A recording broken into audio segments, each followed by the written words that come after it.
अशोक कुबडे लिखित गोंडर या बहुचर्चित कादंबरीचं परीक्षण आपण ऐकणार आहोत. नाभिक समाजाला 12 बलुतेदारीतून आलेले दाहक अनुभव मांडणारी ही कादंबरी आहे. पुस्तक परीक्षण जयश्री पाटील वसमत. अभिवाचन स्वर वैशाली वागरे बुक्तर यांचा. चला तर ऐकूया. नमस्कार. कविकट्टा यूट्यूब चॅनलवर मी वैशाली वागरे बुक्तरे. अशोक कुबडे लिखित गोंडर या बहुचर्चित कादंबरीचे माननीय जयश्री पाटील यांनी केलेले परीक्षण अवश्य ऐका. श्री अशोक कुबडे लिखित गोंडर ही कादंबरी हातात पडली नी रोजचे डेली सोप सिरियल्स बाजूला ठेवून आधी हे पुस्तक वाचून काढले आणि तृप्त झाले.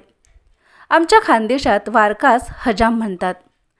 कादंबरीत ही जात केंद्रबिंदू आहे म्हणून सांगतीये. 4थीपर्यंत मी खेडेगावात आईवडिलांच्या बदलीमुळे राहत असे. तिकडे गावात कुठल्याही कार्यक्रमाचं जेवणाचं आमंत्रण गावचा नेमलेला वारीक देत असे. सकाळी सकाळी बाई अमुककडे आज चुलीस नेवते असं तो सांगायला येई. वधूवराची ओवाळणी त्याच्या हक्काची असायची. गोंडाच्या निमित्तानं मी बालपणात व माहेरी रमून आले. किती बारीक सारीक गोष्टी टिपल्या त्यात. आम्ही पाटील असल्याने काही गोष्टी नव्याने उमगल्या व काहींचा खरंच राग आला. कारण जातीपेक्षा माणुसकी श्रेष्ठ हे तेव्हाच्या लोकांना कळत होतं पण वळत नव्हतं. हे कथानक गुंफताना यशवंत व उमा यांची अलवार प्रेम कहाणी खूप काही सांगून जाते. अशोक कुबडे सरांचे सखोल व अभ्यासपूर्ण विचार पात्रांच्या तोंडी चपखल बसतात. बलुतेदारीचे वर्णन, बोलीभाषेतील प्रसिद्ध म्हणी तर अशा काही पेरल्या आहेत की आपण सिनेमा बघतोय की काय असे वाटते. करुणा, दया, भीती, प्रेम, बिभत्स, आळस, तिरस्कार, आपुलकी या भावना वाचताना प्रतीत होतात व मग सगळी पात्र भाव खाऊन जातात.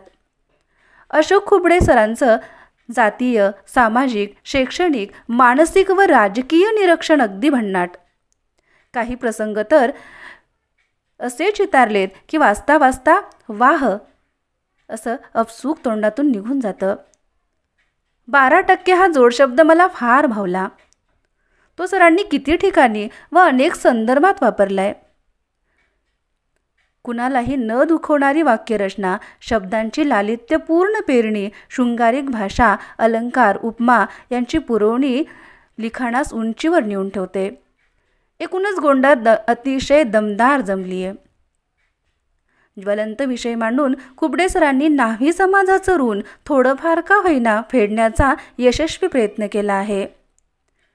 अशोक कुबडे सर आपलं खूप खूप अभिनंदन आणि अनंत अगणित शुभेच्छा आणि सुट्टी संपताच वाचण्याचा आनंद दिल्याबद्दल धन्यवाद.